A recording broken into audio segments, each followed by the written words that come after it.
8 días así, padres e hijos sin apenas poderse mover en la barcaza. Así fue la durísima travesía de decenas de familias sirias hasta que fueron rescatados, como vemos en este vídeo, por la Marina italiana. Llegaron al fin al puerto de Augusta y entre los 450 puestos a salvo está Hiba y su familia. Cualquiera que toma esta decisión dice está muy desesperado. Hiba, su marido y sus 4 hijos huyeron de los bombardeos de Homs. Su hija de 9 años añora todo lo que ha perdido. Yo tenía una buena vida, dice, estudiaba, iba al colegio, pero sufrimos un bombardeo cuando estábamos en clase. Fue su hermano de 15 años el que pidió a su madre alejarse de la guerra. Había, dice, muchos muertos en las calles. Así empezaron un periplo por Turquía hasta llegar a Libia para coger un barco. Un día, cuenta Hiba, el mar estaba muy revuelto, me cubrí la cabeza, no quería ver lo que podía pasarnos. Todos han llegado con el mismo sueño, dejar atrás la guerra, la pobreza, tener una vida mejor. Una de las grandes vergüenzas de la humanidad en este siglo es precisamente lo que está sucediendo en Siria y cómo es que el silencio ha acompañado las masacres de centenares de miles de sirios, el desplazamiento de millones de ellos, que otros tengan que buscar refugio fuera del país. Esa es realmente una vergüenza para todos. Y aún incluyéndonos a nosotros los periodistas, que no le prestamos la suficiente atención a este éxodo, a este genocidio, que es como hay que llamarle. Precisamente para hablar de este tema y lo que está pasando en la región, tenemos a alguien que le duele muy de cerca, ¿no? Es Ubay Atas y su familia, por supuesto, de descendencia siria, larga tradición en la política siria, ha estado luchando porque su país, de alguna manera, no solamente recobre la atención, sino que por lo menos alguien le preste atención a lo que está sucediendo. Lamentablemente, en muchas ocasiones, pues sus reclamos han caído en oídos sordos. Y está con nosotros también nuestra colega de aquí, pues de Mira TV, analista internacional, Vilma Petracha. A los dos, gracias por acompañarnos, un verdadero placer.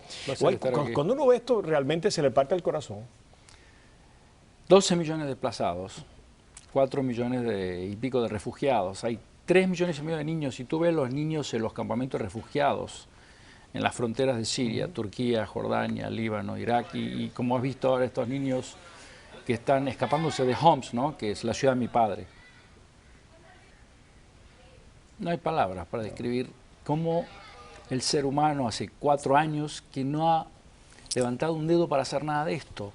La famosa línea roja de Obama, que se ha trazado hace años, que hasta la semana pasada estaba usando bombas químicas de clorina en Idlib, porque perdió la capital de la provincia de Idlib, entonces hay que bombardearla, hay que destruirla, entonces le tiraba con todo.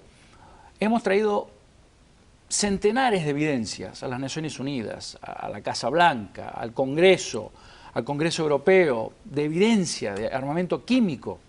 Nadie mueve un dedo. 300.000 y pico de muertos, 100.000 torturados. ¿Hasta dónde? ¿Hasta cuándo? No sé. ¿Por qué, Vilma? ¿Por qué si hay voluntad para entrar en otros lugares? Ahora vemos que precisamente hay una coalición entrando en Yemen. Sí. El mundo le presta atención a lo que está sucediendo con ISIL en Irak y hay toda una ayuda. ¿Por qué no con Siria? Bueno, yo no sé si estoy completamente de acuerdo. Lo que está pasando en Yemen es otro desastre en materia de política exterior. Yo creo que la política exterior de Estados Unidos se ha debatido entre una mezcla de aislacionismo con una especie de involucramiento selectivo, pero el problema es cómo seleccionas, porque yo entiendo que ciertamente había una voluntad, si se quiere, de retirarse de zonas críticas por lo que había sido la política exterior de Bush. Ahora, yo me pregunto realmente, Roberto, si hay una doctrina Obama, porque por un lado hablas de acercarse a tus enemigos y tratar de convertirlos, por lo menos si no en amigos, al menos en no enemigos, en aliarlos contigo en ciertas áreas, pero por ejemplo, no le estás tendiendo una carta blanca, por ejemplo, a Irán, que se está favoreciendo con la política exterior de Estados Unidos en la región, el debilitamiento, por ejemplo, por la situación siria de no haber actuado a tiempo, de haber permitido que una línea roja se cruzara cuando eran principios fundamentales incluso de la comunidad internacional, el uso de armas de destrucción masiva, el uso de armas químicas. ¿Por qué lo hace? Yo creo que el presidente Obama enfrenta dos cosas: tratar de deslindarse tanto de una política intervencionista, por un lado, y estar a la vez funcionando dentro de un sistema político disfuncional.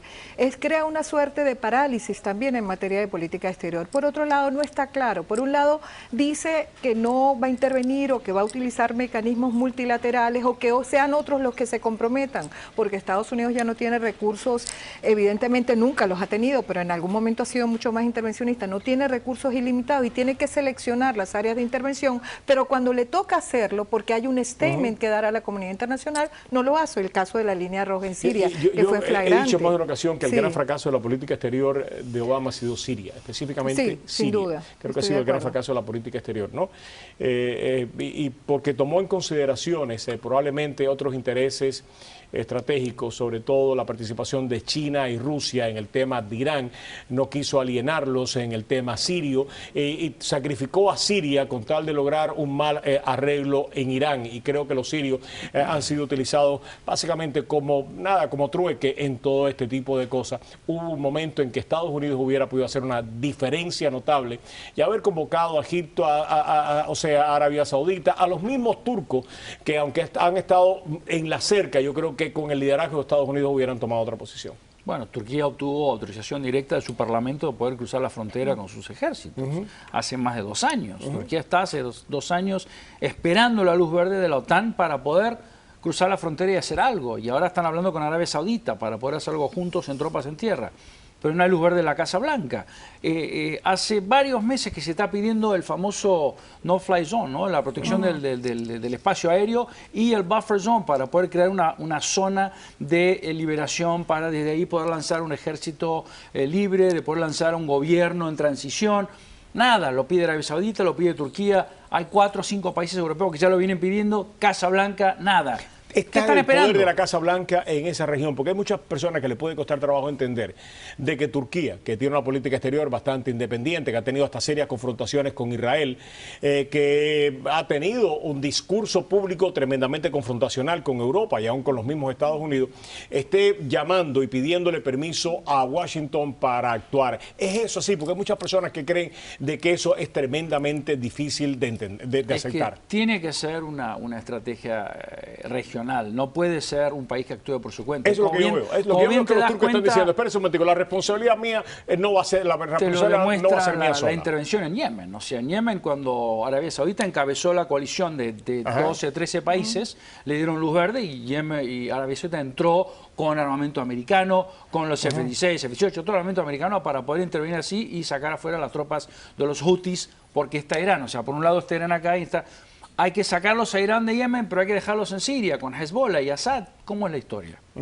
Mira, yo lo que creo fundamentalmente es que Estados Unidos ha tenido un repliegue estratégico muy fuerte y eso se ha sentido en la región. Acuérdate que el Medio Oriente, y eso lo puede decir sin duda mejor Ubey, que es un conocedor de la zona, pero yo como estudiosa he visto siempre ha estado una potencia interviniente. En su momento el Imperio Otomano, después las potencias europeas, Estados Unidos sobre todo.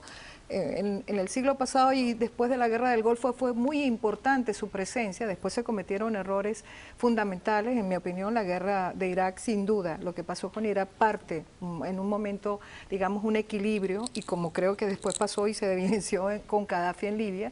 Pero lo que te quiero decir es que Estados Unidos, el retiro fundamental de la zona, es que deja a estos, vamos a suponer, a Arabia Saudita como potencia geopolítica sunita por excelencia, ahora aliada con Egipto, tratando de ver cómo hace algo en Yemen, que se les está yendo de las manos y donde Estados Unidos estaba poniendo a prueba supuestamente una política exitosa. Acuérdate que no era intervenir con tropas, sino con drones, y supuestamente controlar el Al-Qaeda de la península arábiga, y no lo ha logrado.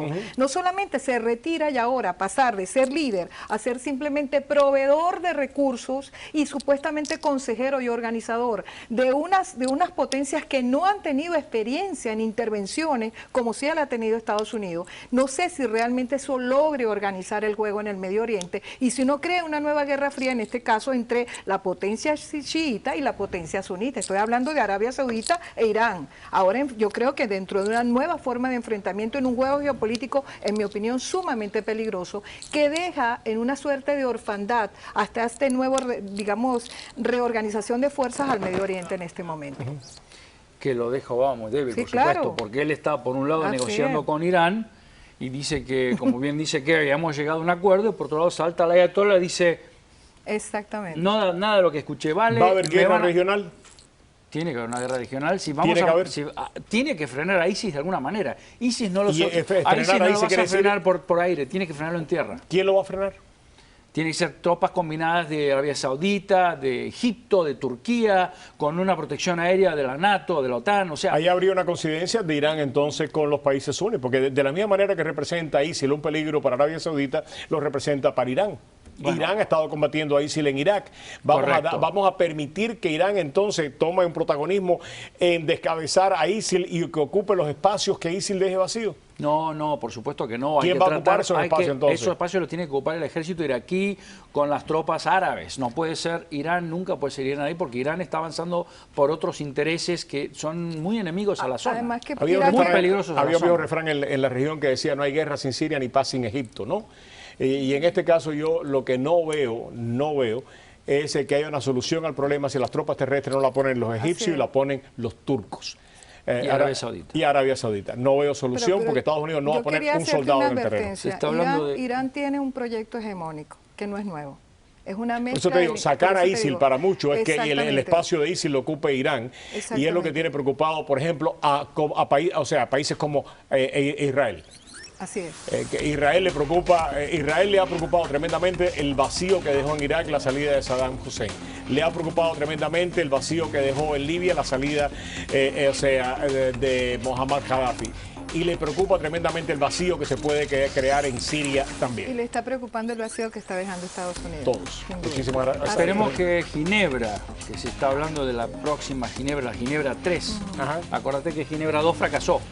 Ginebra 1 se llegó a un acuerdo con el gobierno de transición, Ginebra 2 fracasó, Ginebra 3 ahora parece que la coalición aceptó, Estados Unidos aceptó, y están todos de acuerdo que Assad no puede ser parte de la solución.